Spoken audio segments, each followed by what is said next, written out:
Salut tout le monde, bienvenue au 5e épisode de Finances fondamentales, le podcast d'éducation financière qui se prend pas au sérieux. Aujourd'hui, je fais la synthèse du livre 80 stratégies en planification financière, le meilleur équilibre entre la qualité de vie et l'indépendance financière, écrit par Mathieu Guilbeault et publié en 2015. Bon podcast!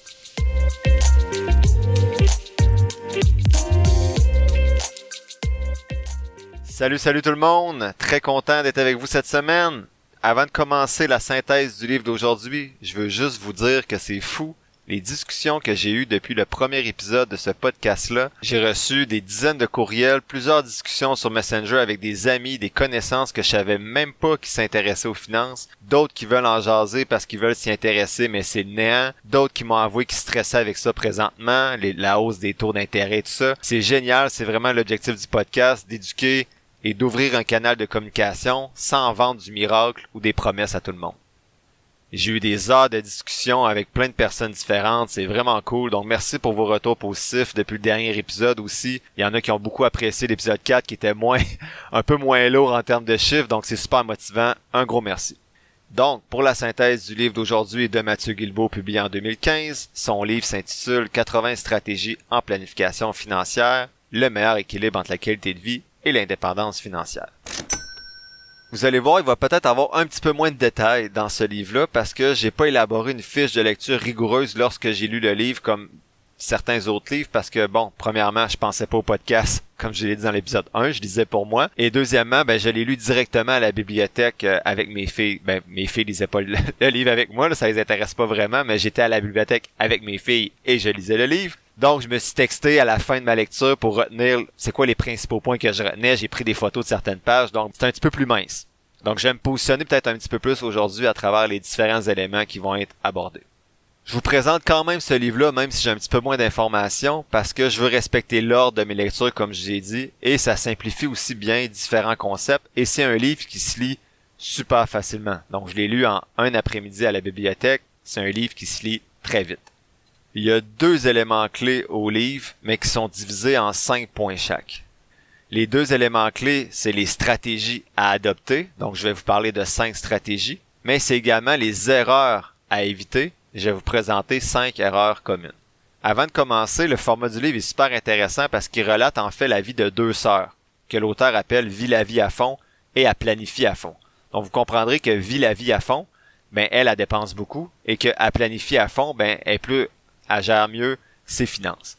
Ils ont le même revenu, les deux font 70 000 par année, et on accompagne ces 2 sœurs-là à chaque chapitre dans leur vie selon leurs choix financiers. Donc à chaque chapitre, il y a un tableau qui montre, Vit la vie a fait des mauvais choix, elle planifie à fond, a fait des bons choix, et on voit qu'après l'ensemble des chapitres, la valeur de l'actif net de chacune des sœurs est vraiment est très différent. J'ai pas les chiffres précis en tête, mais on voit que c'est à cause de plein de petites décisions à chaque chapitre qu'à la fin de leur vie, il y en a une qui se retrouve avec une retraite dorée et une autre qui est endettée jusqu'au cou. Donc, à travers les chapitres, l'auteur fait ressortir les erreurs les plus communes d'appauvrissement. J'ai ressorti les 5 principales erreurs pour vous. La première, c'est penser qu'on est protégé comme conjoint de fait. Donc, mon conseil, c'est apprenez à gérer vos affaires. Et c'est le conseil de l'auteur aussi. Je vous donne l'exemple de moi et ma blonde. Donc, ma blonde n'est pas du tout intéressée par les finances. Mais si on se sépare ou il m'arrive quelque chose, je veux que le patrimoine familial soit quand même en sécurité et qu'il soit conservé pour nos filles. Et que de son côté, si on se sépare, je veux que mes filles soient en de bonnes mains d'un point de vue financier. Donc, moi, je gère le REER à ma blonde, mais chaque année, dans le temps des fêtes, on prend un moment pour s'asseoir, 1 heure, et je lui explique, voici ce que j'ai fait avec ton argent cette année.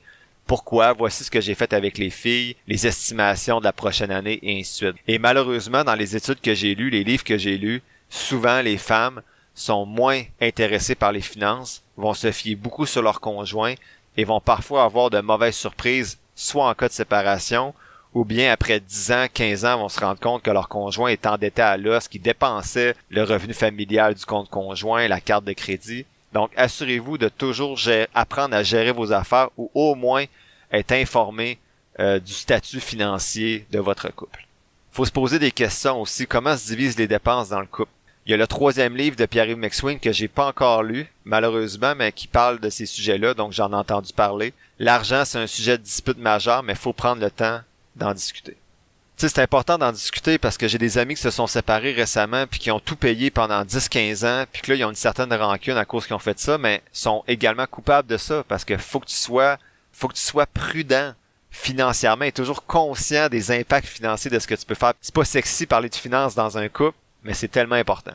Personnellement, comment je fonctionne dans mon couple, on fait ce qu'on peut appeler de l'investissement forcé. Donc, avant, on avait le même salaire. Donc, avant que je devienne professeur, on avait sensiblement le même salaire. Et depuis que je suis devenu professeur à l'Université de Sherbrooke, on a gardé le même rythme de vie. Donc, tout le salaire supplémentaire que je fais, mais je suis capable de le placer dans le régime épargne études de mes filles, ou dans mon REER ou le CELI, ou dans des projets familiaux. Je suis chanceux, moi, ma blonde, c'est quelqu'un de fier. Elle veut pas se faire vivre par quelqu'un d'autre. Donc, elle est d'accord qu'on paye chacun nos choses. Donc, on vit avec nos salaires qu'on avait il y a peut-être 5 ans, alors qu'on fait plus maintenant. Et tout ça va dans le patrimoine familial. Je suis conscient que c'est pas une façon de fonctionner qui est meilleure qu'une autre. Tout ce que je veux que vous reteniez dans ce point-là, c'est que c'est important de discuter d'argent dans un couple. La deuxième erreur la plus commune selon l'auteur, c'est une mauvaise allocation des ressources financières de la famille. Donc, une fois que vous avez réussi à épargner, enfin, bravo, mais il y en a certains qui font des mauvais choix. Par exemple, il y en a qui vont investir dans un CELI avec un rendement de 7%, bravo, mais ils vont payer leur dette de carte de crédit, le paiement minimum à chaque mois qui est à 16%. Il y en a d'autres comme moi il y a quelques années qui investissent dans un CELI dans leur compte Desjardins sans savoir que le rendement de ce compte-là est à 0,7% au lieu d'investir dans un fonds négocié en bourse qui va leur rapporter un rendement de 7%, 8%.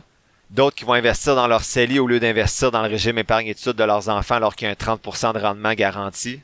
D'autres qui remboursent leur hypothèque quand le taux était à 1,5%.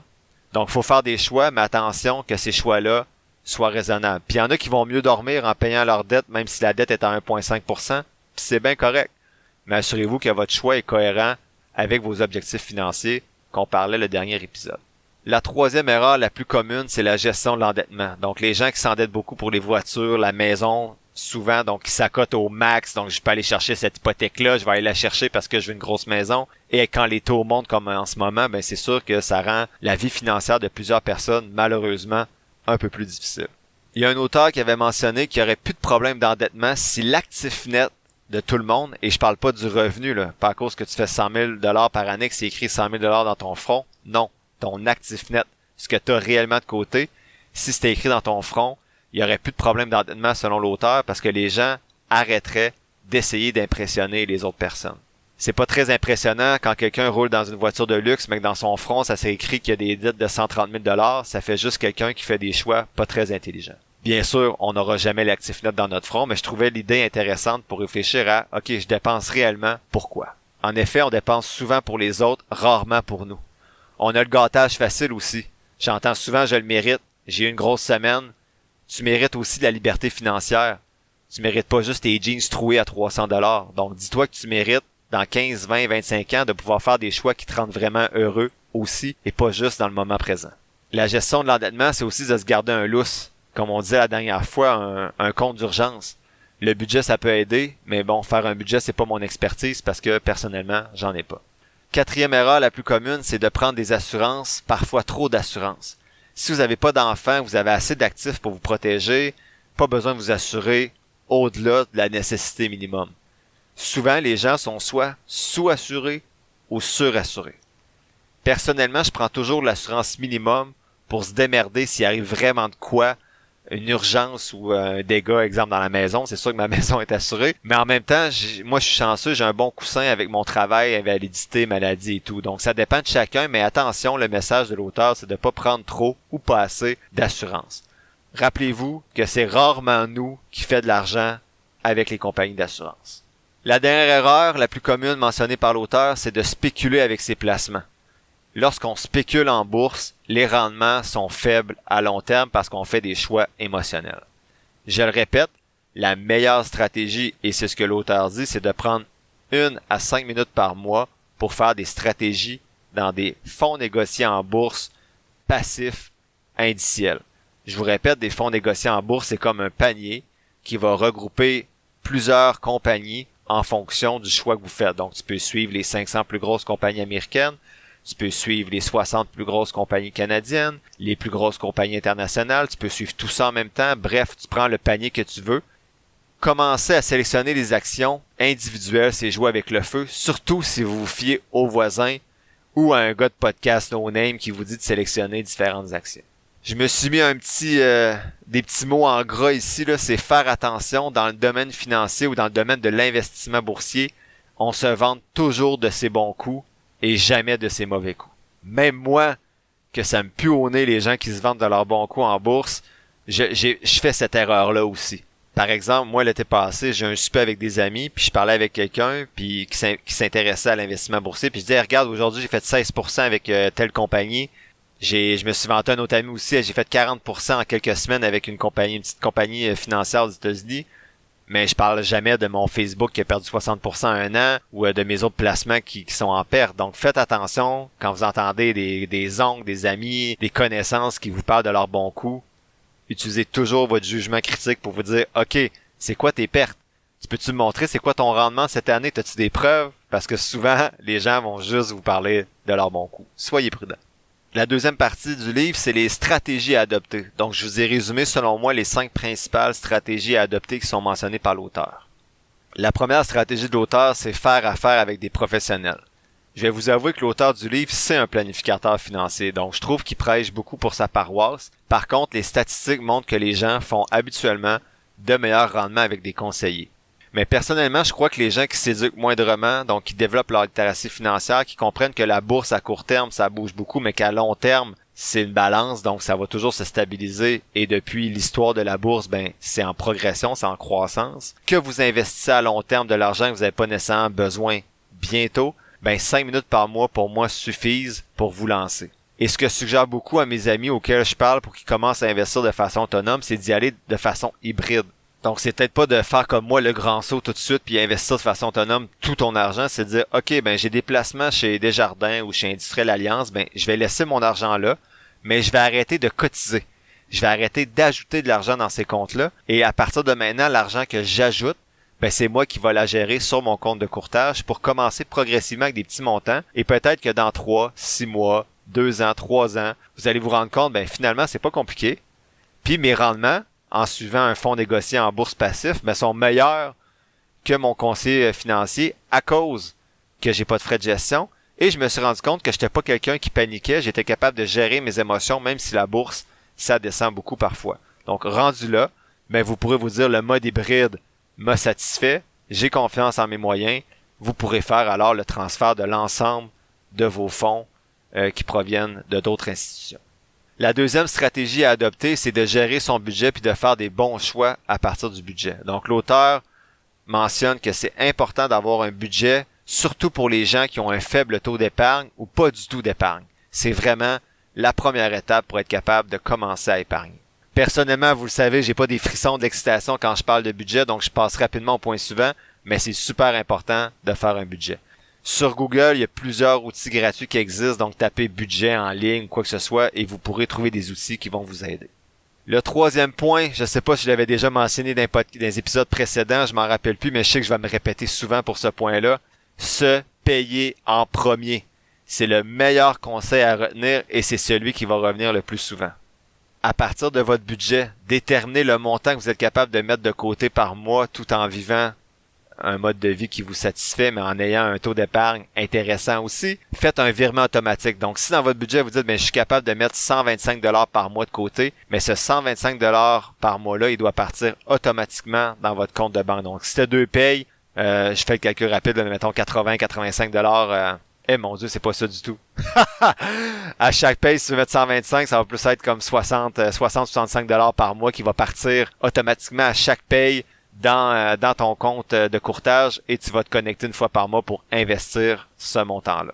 Ça peut même, avec certaines plateformes de courtage, être investi automatiquement à chaque mois. Tu n'as même pas besoin de te connecter à ton compte. Donc, se payer en premier, c'est de se dire qu'avant d'enrichir les autres, je vais penser à moi, je vais m'enrichir moi en premier. Donc, avant d'aller m'acheter tout ce qui est à l'extérieur du budget essentiel de maison, nourriture, pour certains la voiture, ainsi de suite, avant de m'acheter du nouveau linge, d'aller au resto, faire des voyages, avoir un tatou, m'acheter des cafés, je vais toujours me payer en premier et après je vais me gâter avec ce qui reste et ce que je suis sûr que je peux me permettre de me gâter. L'avantage, c'est qu'une fois qu'on se paye, on peut ensuite dépenser sans remords, en sachant que le reste est déjà investi, et en plus, on s'en rend plus compte. Donc moi, ma blonde a fait des virements automatiques à chaque mois, en fait à chaque semaine, puis elle s'en rend plus compte, là. Elle a appris à vivre avec ce qui reste dans son compte. On peut avoir différents comptes aussi. À chaque paye, l'argent peut se disperser dans différents comptes. Donc, elle peut aller directement dans le compte investissement. Il peut avoir un compte maison, un compte je me gâte. Donc, ça, c'est facile à faire sur vos différents comptes de banque. Et ça vous permet, au lieu d'avoir à prendre à chaque paye plusieurs décisions. Donc, OK, je irai pas au resto, je vais investir, tu prends une bonne décision une fois. Tes virements se font automatiquement. Puis après ça, tu n'as plus besoin de te casser la tête. Tu dis, il me reste ça dans mon compte, je peux me gâter. Ou tu peux te dire, comme moi je fais, il me reste ça dans mon compte, je le mets dans mon compte de courtage en plus de ce que j'ai viré automatiquement pour faire grossir plus rapidement mon patrimoine. Mais rendu là, c'est selon chacun.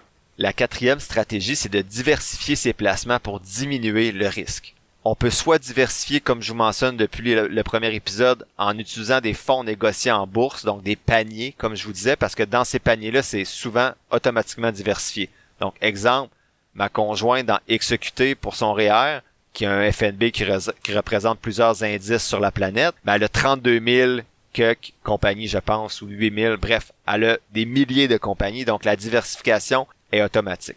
Si vous commencez à sélectionner des fonds négociés en bourse ou différents indices par-ci par-là, assurez-vous que vous diversifiez à différents degrés. Ce que je veux dire par là, c'est allez pas dans un FNB, par exemple, 100% canadien. Le Canada représente 3% du marché boursier mondial. Donc, si vous prenez un FNB seulement canadien, mais sachez que oui, vous êtes diversifié en termes de compagnie, mais pas en termes de répartition géographique, on pourrait dire. Vous pouvez également diversifier vos types de placements, donc avoir des actions, mais également peut-être des obligations, des placements privés. Donc, bien sûr, on pourra en discuter un peu plus tard dans le podcast, mais je suggère, si vous êtes dans la trentaine comme moi, d'être 100% dans des actions. On peut diversifier au niveau du secteur aussi, mais là, ça commence à être un petit peu plus avancé. Donc, assurez-vous que vous n'êtes pas juste dans la technologie ou juste dans l'énergie, l'essence, et ainsi de suite. Dans le 8e épisode, dans le mois de janvier, je devrais faire mon bilan annuel. Donc, un bilan trimestriel, mais ça va être un bilan annuel parce qu'on va être en janvier. Donc, vous pourrez voir un peu plus précisément comment moi, ma répartition est faite dans mes différents comptes de courtage. Enfin, la dernière stratégie, c'est d'utiliser la fiscalité, d'aller chercher les incitatifs gouvernementaux. On a parlé dans le dernier épisode avec le livre de Pierre-Yves McSween, notamment avec les allocations qui allaient dans le REER, qui allaient dans le régime épargne-études, puis on créait de l'argent à partir de rien, de l'argent gratuit. Donc, l'auteur ici parle de paradis fiscaux. Il répète encore le régime épargne-études qui est le meilleur compte enregistré à remplir. Puis c'est drôle parce que justement, hier soir, il y a un de mes chums qui est venu pour jaser d'autres choses, mais finalement, on a jasé 3 heures de finances, puis on a regardé ses comptes et tout, mais il disait qu'il avait entendu dans un podcast ou il avait lu dans un livre que, comme parent, si tu remplis le régime épargne-études de tes enfants, juste avec ça, tu as fait un bon boulot d'un point de vue financier. Tu sais, tu peux dire, d'un point de vue financier, j'ai la tête haute, mes enfants partent avec une bonne tape dans le dos là pour commencer. De plus, l'auteur mentionne qu'avec un compte régime épargne-études enregistré, si votre salaire est bas, donc si vos revenus sont faibles, juste le fait d'ouvrir le compte sans mettre $1 dedans, vous obtenez déjà de l'argent. J'ai pas le montant exact, mais je pense que le gouvernement vous donne un certain montant automatiquement et vous obtenez ensuite ce 30%-là assuré. Ceux qui veulent en savoir plus sur le régime épargne-études enregistré, je vous suggère le balado, le planif, qui est fait par Fabien Major, un planificateur financier. C'est un excellent podcast et surtout l'épisode de la saison 8 qui a été publié le 29 septembre porte uniquement sur le régime épargne-études. C'est plus de 30 minutes et c'est super intéressant. Il va de fond en comble dans ce qu'il y a à dire sur le régime épargne-études. Moi, j'ai appris plein de choses. Donc, si ça vous intéresse, je vous suggère cet épisode-là. Je sais pas si d'un point de vue stratégie marketing, c'est bon que je réfère d'autres podcasts comme ça, mais je peux pas mentir que ce podcast-là est super intéressant et surtout cet épisode-là. Et vous savez que de toute façon, moi, j'ai rien à vous vendre. Je suis vraiment là juste pour partager mes connaissances. Donc, tant mieux si vous n'apprenez plus ailleurs. En conclusion, c'est un livre qui est très facile à lire. Il y a des exemples clairs, faciles à comprendre. C'est intéressant de voir les deux extrêmes avec les sœurs aussi. Puis ça passe bien le message de dire que des fois, il y a des petites dépenses qui peuvent faire des grosses différences à long terme. Je vous le suggère aussi parce que le vocabulaire et le contexte québécois la rend très accessible. Je l'ai dévoré en moins de 2 heures. Donc, je vous recommande fortement. L'épisode tire à sa fin. Je vous remercie d'avoir écouté ce 5e épisode de Finances fondamentales. En résumé, il faut faire attention à 5 erreurs communes, soit la gestion des finances dans le couple, la mauvaise allocation de votre argent par rapport aux dettes aux différents comptes enregistrés, faire attention de ne pas trop s'endetter, d'être surassuré ou sous-assuré et de spéculer en bourse. Sinon, pour les conseils, l'auteur suggère bien sûr de faire affaire avec un professionnel parce que c'est un professionnel, mais j'ai nuancé un petit peu ça. Sinon, il suggère aussi de budgéter, de se payer en premier, de diversifier ses placements et de profiter de la fiscalité avantageuse au Québec. Dans le prochain épisode, je vais faire la synthèse du livre 99 trucs pour s'enrichir, mieux consommer, mieux épargner de Frédéric Allali. Ceux qui sont intéressés, je vais partager cette semaine sur la page Facebook de Finances fondamentales un tableau synthèse de 3 compagnies que j'ai analysées cette semaine en bourse avec mon outil, soit InMode, INMD, Innoviva, INVA et Moelis et compagnie, MC. Si vous avez apprécié l'épisode d'aujourd'hui, je vous invite à vous abonner au podcast et à la page Facebook de Finances fondamentales et à me laisser un avis positif si vous le souhaitez. Vous pouvez également partager l'épisode avec des gens de votre entourage qui pourraient être intéressés. Enfin, vous pouvez toujours m'écrire à financesfondamentales@gmail.com ou sur la page Facebook de Finances fondamentales pour vos questions ou vos demandes spéciales pour les épisodes qui vont suivre.